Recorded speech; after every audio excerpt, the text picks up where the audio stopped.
आज की वीडियो में हम बात करेंगे RX 100 के अंदर क्या न्यूलॉन ट्रीटमेंट देना ज़रूरी है।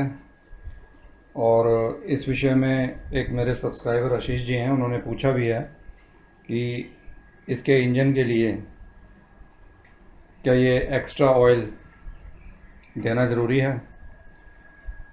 देखिए आशीष जी, मैं आपको एक बात बता दूं, ये सारे केमिकल कंपोजिशन जो हैं ऑयल्स के अंदर, ये बाद की देन है।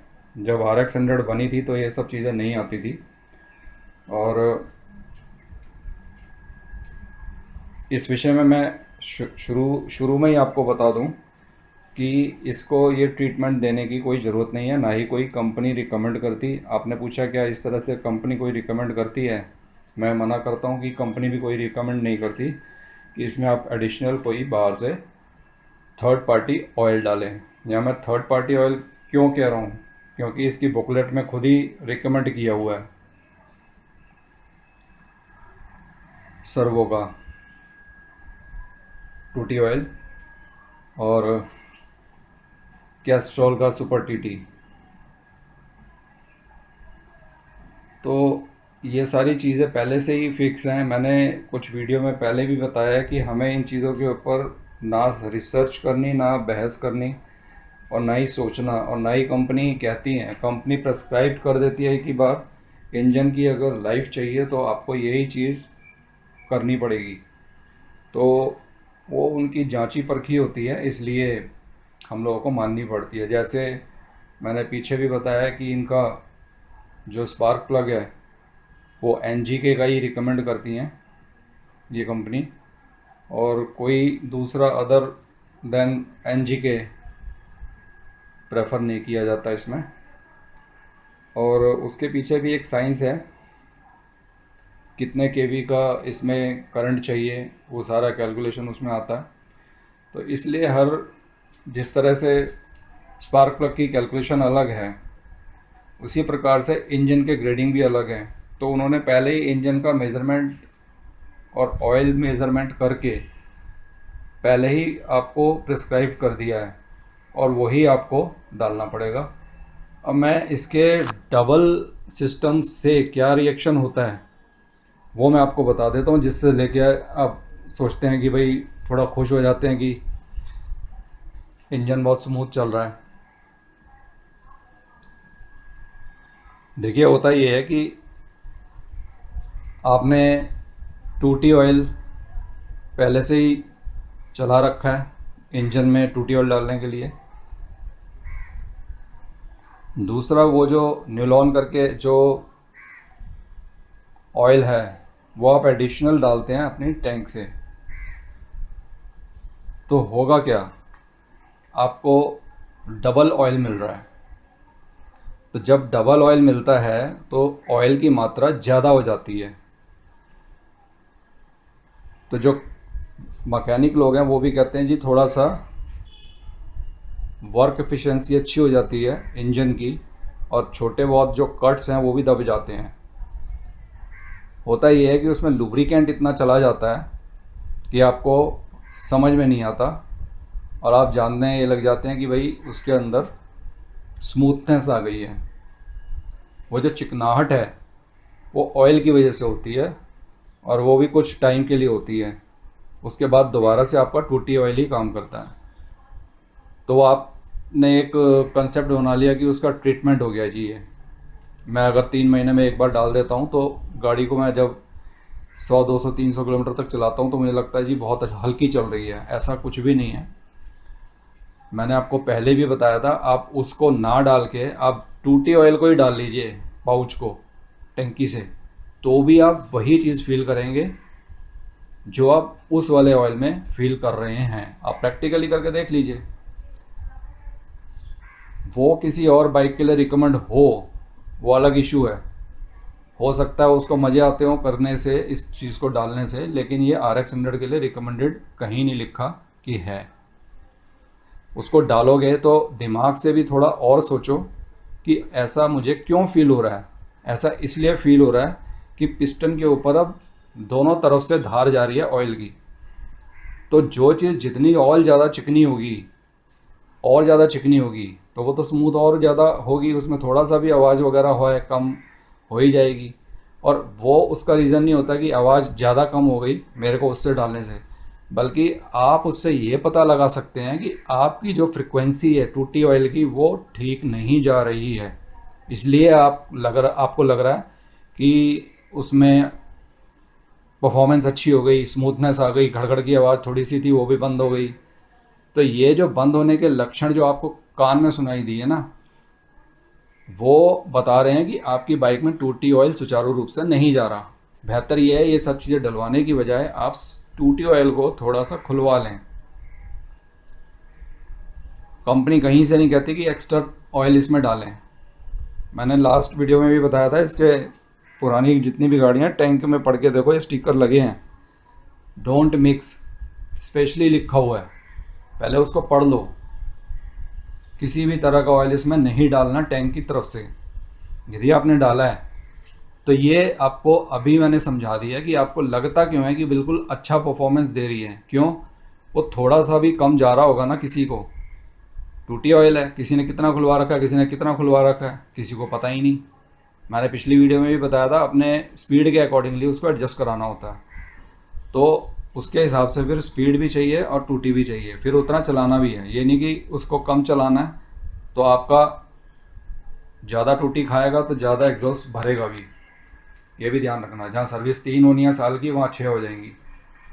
नहीं करोगे तो वो दब के चलेगी, जब लास्ट मोमेंट पे आ जाएगी सर्विस जब मांगेगी वो नहीं भागेगी, 80-90 पे भी नहीं कवर कर पाएगी, क्योंकि इतना उसका एग्जॉस्ट भर जाएगा। तो डबल जगह से जाने से टूटी से मज़ा तो तब आता है शुरू में, लेकिन वो शुरू के मज़े आधे दिन तक के होते हैं, मतलब आधे पीरियड के। जब पीरियड आने वाला होता है इसका कि भाई इसको अब सर्विस पे ले जाना है, तो 3 महीने का ड्यू है, तो आपको पहले ही ले जाना पड़ेगा। कुछ नहीं है, बहुत सिंपल सोच है ये। किसी चीज़ के अंदर मशीन में आप पूरा ही तेल में डुबो दोगे तो वो तो ज़्यादा अच्छी चलेगी, सीधी सी बात है।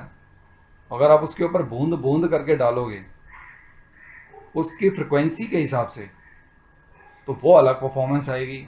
उसके हिसाब से उसकी गणना कर रखी है, तभी वो निकालती है उतना एग्जॉस्ट में। अब आपका एग्जॉस्ट भी भरेगा तो जल्दी जल्दी आपको एग्जॉस्ट भी क्लियर कराना पड़ेगा। वो बात नहीं है कि आप इस तरह से लोगों को नहीं देखते जो अच्छी फाइन बाइक लेके चलाते हैं और रिच कर लेते हैं हर चीज़ को।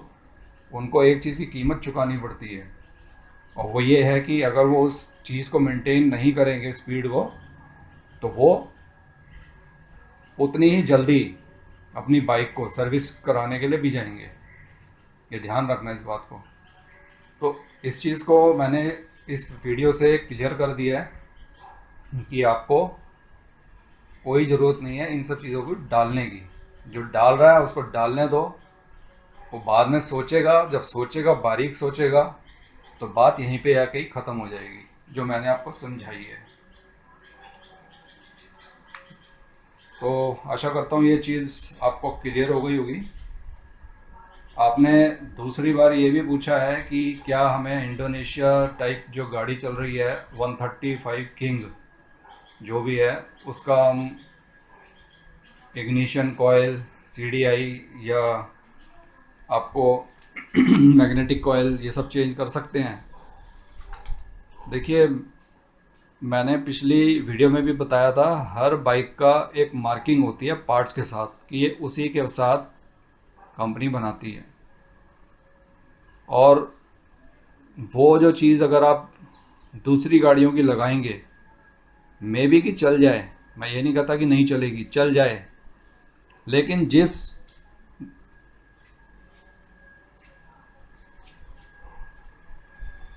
पोजीशन पे ये बाइक डिज़ाइन कर रखी है वो उस पोजीशन से नहीं कर रखी। उनकी वो अलग कॉन्फ़िगरेशन है, इसकी अलग कॉन्फ़िगरेशन है, 135 की अलग कॉन्फ़िगरेशन है, किंग की अलग है। आप लालच में आके अपनी गाड़ी को ख़राब कर सकते हैं, ओरिजिनल पार्ट्स उखाड़ देंगे, दूसरे लगा देंगे। और ये भी मैं बता दूं वो लोगों को परफॉर्मेंस क्यों ज़्यादा अच्छी लगती है। देखिए, इसका इंजन जैसे है 135 का और या फिर इसका, पिछली वीडियो में मैंने समझा दिया था फ़र्क क्या है RPM से। और अब हम उसके पार्ट्स उखाड़ के 135 में लगा रहे हैं या 135 के RX 100 में लगा रहे हैं, तो होगा क्या, इंजन का डिज़ाइनिंग सोचो क्यों बनाई गई है इस तरह से। इंजन की वो 98 सीसी का है, उतनी ही परफॉर्मेंस देगा, राइट। होता ये है कि जो 3 पार्ट्स हैं इसके जो इसके साथ सिंक्रोनाइज हैं इसकी ताकत के साथ, उससे छेड़छाड़ की आपने तो अल्टीमेटली इंजन पे ही भगाना है। CDI यूनिट है, पल्स कॉइल है, वो तभी उसको पल्स देगी जब वो ब्लास्ट के लिए ऊपर तैयार होगा पिस्टन, ठीक है। तो उसको कहेंगे कि आप अगर कमांड करेंगे और उसके सर्कल में अनिश्चितता आ गई तो आपका जो है प्री इग्निशन हो जाएगा और जितने भी टॉर्क हैं सारे फ्री हो जाएंगे, खाली जाएंगे, आपके तेल निकलेगा और फूकेगा, एवरेज कम हो जाएगी, आपको पता ही नहीं चलेगा, आप चलते चले जाओगे। उसके अलावा कई लोग, मैंने बताया कि इग्निशन कॉयल भी चेंज कराते हैं लालच में। जिसकी यामाहा RX 100 परफॉर्मेंस नहीं दे रही, या तो उसकी इंजन की कमी है या तो वो इंजन को घसीट के चला रहा है, तो इन चीज़ों में R&D कर रहा है। इंजन का अगर ठीक है तो ये ओरिजिनल ही लगा लो, तो अपनी प्री पोजीशन पे वो खुद ही आ जाएगी। वो ज़रूरत नहीं है आपको दूसरे स्पेयर पार्ट्स को लगाने की जो ज़्यादा ही इससे ज़्यादा पावरफुल के हैं। इसकी अपनी जो कॉइल है, देखिए उसमें कैलकुलेशन है। प्राइमरी जब ये इग्निशन कॉइल लेगी और सेकेंडरी देगी तो कितना केवी का वोल्ट उसको देना है, वो सारा मेज़र करके स्पार्क प्लग पे आना है। अगर उसमें 2 टन्स भी ज़्यादा हो गई या 4 टन्स भी ज़्यादा हो गई तो उसके जो करंट मापने का जो इंस्ट्रूमेंट है वो आपके पास नहीं है, क्योंकि एक मल्टीमीटर 1000 और उससे कुछ एक एम्पियर तक ही नाप सकता है। उसके बाद ये 2 kV का जो करंट आ रहा है ना वो नहीं नाप सकता। वो बड़ी बड़ी फैक्ट्रियों में ही उसका मेजरमेंट होता है। अगर कोई डुप्लीकेसी आ जाती है ना मार्केट में तो इतनी आसानी से पहचान नहीं सकता ये एक्चुअल में कितना kV का करंट दे रही है। उसको हाई टेंशन वोल्टेज कहते हैं। तो इसीलिए इन चीज़ों से छेड़छाड़ ना करो तो ज़्यादा अच्छा है। इंजन की परफॉर्मेंस ख़राब है तो क्लच प्लेट पे जाओ, इंजन बनवाओ, इंजन ठीक करवाओ। उसके अलावा जो आपकी जो मैग्नेटिक कॉइल्स हैं उन्हें कभी ना छेड़ो। अभी आने वाले टाइम में मैं ये भी बताऊंगा कि 12 वोल्ट के अंदर कितनी प्रॉब्लम्स लोगों ने करवा रखी है अपनी। कईयों के बल्ब उड़ जाते हैं हेडलाइट के, कईयों का फ्लैशर उड़ गया, कईयों का RR यूनिट उड़ गया, बैटरी जल्दी फूक गई। क्यों? क्योंकि इसके अंदर जो ओरिजिनल कॉइल्स आई थी, आपको इसकी कॉन्फ़िगरेशन नहीं पता, मैं किसी वीडियो में बताऊंगा कि ये इसमें क्या पावर है। इसको ज़रूरत ही नहीं पड़ती कभी, लोगों ने ये चेंज करा रखी है और अब वो मज़े ले रहे हैं। इस गाड़ी के अंदर मैं पहले भी मेरे स्पेयर पार्ट्स की एक खोल के दिखा रखी है। इस गाड़ी में आज तक वो कॉइल, इग्निशन कॉइल, आपका CDI और नीचे की कॉइल कभी चेंज नहीं हुई। और मुझे इसका पता है ये कहाँ की है, ओरिजिनल है, जापानीज़ लगी हुई हैं। और फिर कभी मैं एक वीडियो बनाऊंगा इनके ऊपर तो बताऊंगा इनकी क्या कैलकुलेशन होती है, क्यों ये कंपनीज़ इतनी ज़्यादा रन कर जाती हैं। 27 साल हो रहे हैं आज तक ये उड़ने वाली चीज़, एक बल्ब होता है ना, एक एक्सीलरेटर दो उड़ गया, ख़त्म। ये इतने साल कैसे इन चीज़ों को कंट्रोल करके चल पड़ती हैं। 100 पे गाड़ी भाग रही है और इतने हमने, जब ये न्यूट्रल पे होती है तो इतने हमने इसको एक्सीलरेट कर रखा है, कभी ये चीज़ें उड़ी नहीं है। तो क्या उसमें ऐसा भर दिया है? सिर्फ एक सच्चाई भरी हुई है और कुछ नहीं, डुप्लीकेसी नहीं है। अगर आप इन चीज़ों पे जाओगे, लालच करोगे तो अपनी गाड़ी से आप, मैं तो कहूँगा कि बेवफाई कर रहे हो, उनको ओरिजिनल पार्ट्स नहीं दे रहे हो और लालच में उनको भगा रहे हो, तो वो सब चीज़ें बेकार हैं। तो मैंने आपके 2 पॉइंट्स क्लियर कर दिए। आशीष जी पूछते हैं कि क्या खड़ी हुई बाइक जो होती है उसमें बैटरी जो है डाउन हो जाती है। हाँ जी आशीष जी, बिल्कुल 100% खड़ी हुई बाइक में बैटरी डाउन हो जाएगी, और आजकल तो 2 दिन में ही डाउन हो जाएगी। बैटरी इतनी अच्छी आ नहीं रही, क्योंकि मैं भी जब उन दिनों की बात करूं कि एक्साइट आती थी और एक इसकी एक अलग से कंपनी आती थी, मुझे अभी याद नहीं आ रहा, फिर किसी वीडियो में बताऊंगा। वो भी 6 वोल्ट में आती थी और उसमें हमें पानी डालना होता था, तब तो ड्राई आती है ना। तो जो पानी डलता था जिसमें डिजिटल वाटर जिसे कहते हैं, वो पेट्रोल पंप से मिलता था और सिरिंज से की सहायता से उसको डालते थे, चार्ज करवाते थे अगर ज़्यादा डाउन हो जाती है तो। और उसका बहुत ध्यान रखना पड़ता था, क्योंकि वो सारा ये एरिया नीचे का है, ख़राब कर सकती थी। इसीलिए इसका जो मडगार्ड है नीचे से प्लास्टिक का दिया हुआ है, उसी की वजह से। उसका एक ड्रेन पाइप भी होता था, निकला होता था पीछे, और अच्छे से वो बेल्ट में कवर होती थी। तो लेकिन अब जो है उस तरह की नहीं आती, अब तो ड्राई आती हैं सारी। तो आप देख लें, इतनी देर तक ना रखें खड़ी। अगर आपने बाइक ज़्यादा देर तक खड़ी की है तो उसको अलग से निकाल के, एक चार्जर आता है, उस चार्जर से चार्ज करनी पड़ेगी 12 वोल्ट का, अलग से निकाल के। और अगर आपने 1 या 2 दिन तक रखी है तो आप उसमें उसको बाइक को स्टार्ट ज़्यादा करके उसको ठीक कर सकते हैं और अपनी पावर को दोबारा से ला सकते हैं। कम से कम 10 मिनट रोज़ इसको स्टार्ट करें। चलिए, ये भी सवाल का जवाब मैंने दे दिया है। एक श्री राम जी हैं, मुझसे पूछते हैं कि सर क्या आपकी बाइक में जो सीट लगी है ये ओरिजिनल है? श्री राम जी, बिल्कुल ओरिजिनल है। आज भी मैं इसको खोल के दिखाऊं तो इसका स्पंज जो आप शेप में देख रहे हो, जो यहाँ से हल्का सा बैठा है, ये भी 25-26 साल में बैठा होगा, इतना सा ही हल्का सा। उसके लिए मुझे काफ़ी कमेंट भी आए हैं 1-2 बारी पीछे कि आप सीट भी चेंज करा लो इसकी। मैंने कहा ठीक है, वक्त आएगा तो करा लेंगे, लेकिन जगह भी तो होनी चाहिए इन चीज़ों को रखने की, फेंकने की तो जगह है नहीं। तो ये जो चीज़ें हैं जो फॉर एवर बनाई हैं, जापान से जो चीज़ें आती थी पहले, अब ये जो स्पंज है, कितने बार कितनी वेट का आदमी बैठा होगा, ये कहीं नहीं पिचका। देख लो आप इसकी शेप। गद्दे पिचक जाते हैं घर के, 6 साल भी नहीं चलते, चाहे जितने भी बढ़िया कंपनी के हों। इसमें भी फॉर्म लगा हुआ है। ये फॉर्म जो है, मैं चाहूँ तो निकाल के 1000-1200 रुपये की सीट आती है, एक बहुत बड़ी फाइन बढ़िया आ जाएगी और चल देगी। बट उन सीट की क्या है, टाइम क्या है, मतलब उनका चलने का कितना टाइम हो सकता है, आप खुद देख लेना। नीचे एक प्लेट होती है लोहे की, गल सड़ जाती है सारी, 2-3 तीसरी बारिश में गल जाती है।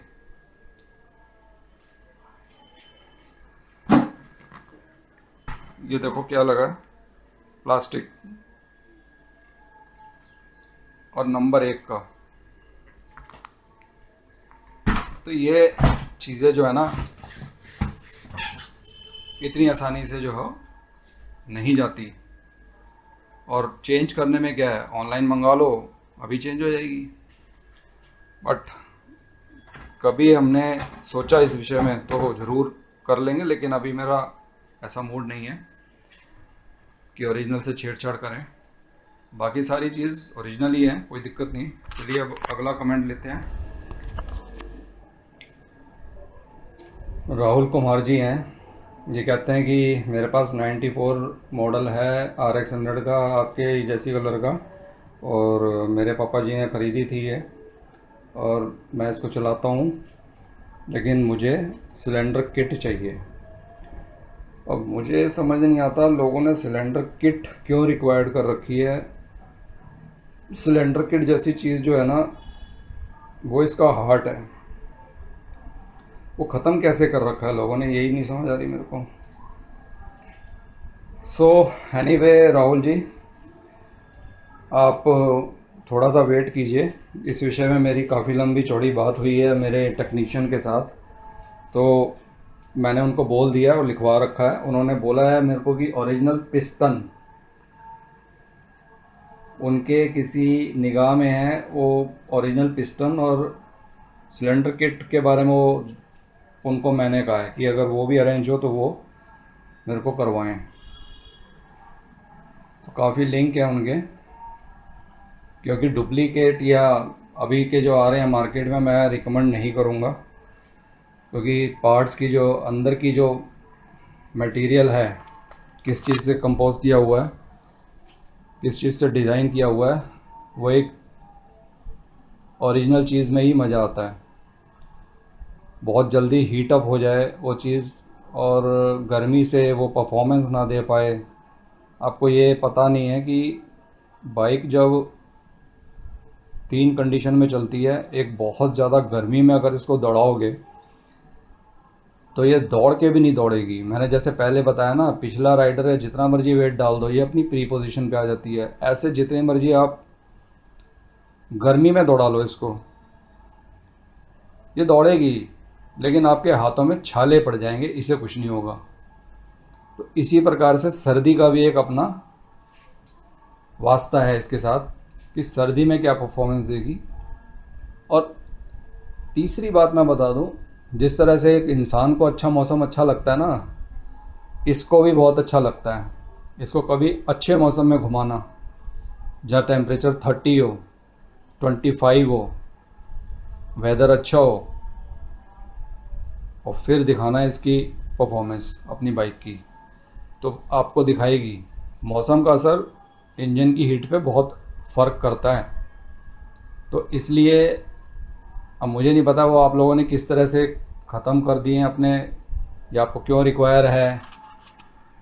अगर आप किसी की देखा देखी मांग रहे हो तो मत लो, अपनी गाड़ी को चलाओ। अगर आप वास्तव में ही घिस चुके हो उसको कि तीनों ही बोर हो चुके हो उसके, तो मेरे ख्याल से तो आपको ओरिजिनल पे ही जाना चाहिए। चाहे सेकेंड हैंड मिले तो ओरिजिनल ही लीजिए। चलिए, इस तरह से मैंने आपका भी क्लियर कर दिया कमेंट।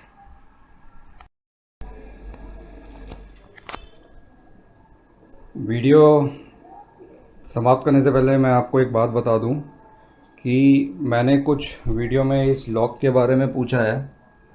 जिसने भी ये आंसर दिया है कि उसके पास ये लॉक है या नहीं है या आया ही नहीं, तो मैं ऐसे ही कोई क्वेश्चन नहीं पूछता।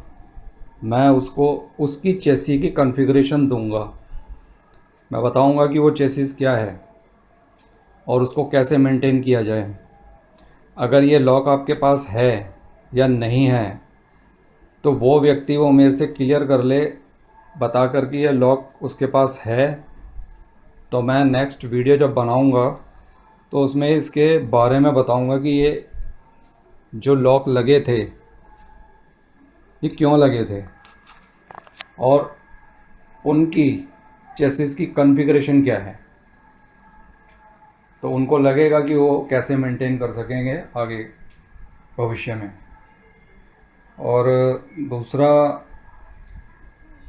मैंने जो वीडियो बनाई है RX 100 के ऊपर जो ब्लेम लगा रखे हैं, डिसकंटिन्यू के मिथ जो बना रखे हैं, उम्मीद करता हूँ मेरी वीडियो देखने के बाद आप एक बार थोड़ा सा टाइम निकाल के सभी की वीडियो जब आप देखते हो तो उसके ऊपर सर्च बार में लिखो क्यों बैन हुई थी, किसी भी लैंग्वेज में लिख लो, इन इंडिया या गवर्नमेंट ने बंद की है, जो भी है, सारे एक ही लाप लपा रहे हैं कि भाई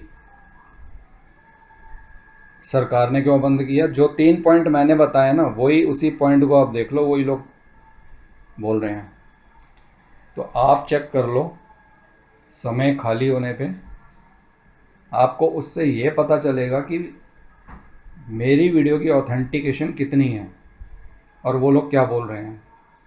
दोबारा से फिर मेरी वीडियो देख लेना। और वो एक दूसरे की नकल मार के वो वीडियो बनी हुई है, ये भी ध्यान में रख लेना। थोड़ा सा माइंड अपना अप करके देखना उनको। तो चलिए, आज मैंने एक शॉर्ट भी डाला है, देखते हैं उसके क्या रिस्पॉन्स आते हैं। Thank you for watching this video. अगले टाइम में और आपको अच्छी सी चीज़ें डिस्क्राइब करता हूँ। मैं आपको ये भी बताऊँगा कि कुछ मेरे आदतें थी बाइक चलाने की, उसमें 2-3 चीज़ें आपको क्लियर करूँगा, जिसमें कि आप लोग चाहते हैं कि वो चीज़ हो मेरी बाइक में, लेकिन आप डरते हो। तो वो सब चीज़ें मैं आपको बताऊंगा अपने एक्सपीरियंस के हिसाब से। Keep watching my videos. Thank you for watching this video.